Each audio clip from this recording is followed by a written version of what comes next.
Hey there, Jeremy. I figured since you lost your tie lines, I would show you real quick how I do the whips on the ends of lines. There's a bunch of ways to do it, and the way that I'm doing it right now is sort of the quick and dirty method, and I found it really works pretty well for what we're doing. So you take your whipping line like this, and then the line that you're going to do the whip on, you fold it over like that. You want to give yourself a little bit of length here on this end, because you're going to be pulling this at the end to tighten things down. So you put a bite in the end of it, just that little loop, and you lay it onto the end of your line. And then you hold with, see how I've got my thumb, I'm holding those two bits together. You start to wrap the long end around, and you sort of capture all that in, and you tighten it. And you've done this, you're just wrapping a line around your finger, and it holds tight. Once you do that, you can sort of let go with your thumb and just keep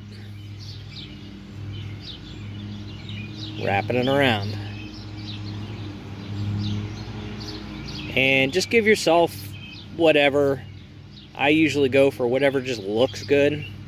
You want to have a little bit of length here too, because everything's going to get pulled underneath and cinched up. So you give it that. And while you're doing this, also make sure this is tight. So as each time you do a wrap or two, sort of pull it and tighten it up. Then you have that loop that's at the end that you made. Feed this end through the loop. Then take this end that we left and pull to tighten up the loop. And you'll want to just make sure that this will get bunched up if you're not careful. So what we're going to do now, and I'll use, say, my Leatherman or something like that to pull this, is you're going to pull this knot that you've created about halfway through. So you grab hold of the line here, and you grab hold of it with something really good, and you pull through, and you see how it's sort of getting through. This, of course, larger example line isn't working as well. And once you get it down into about the middle, you can then cut off that end and cut this off.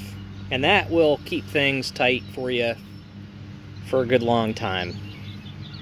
So hope that helps.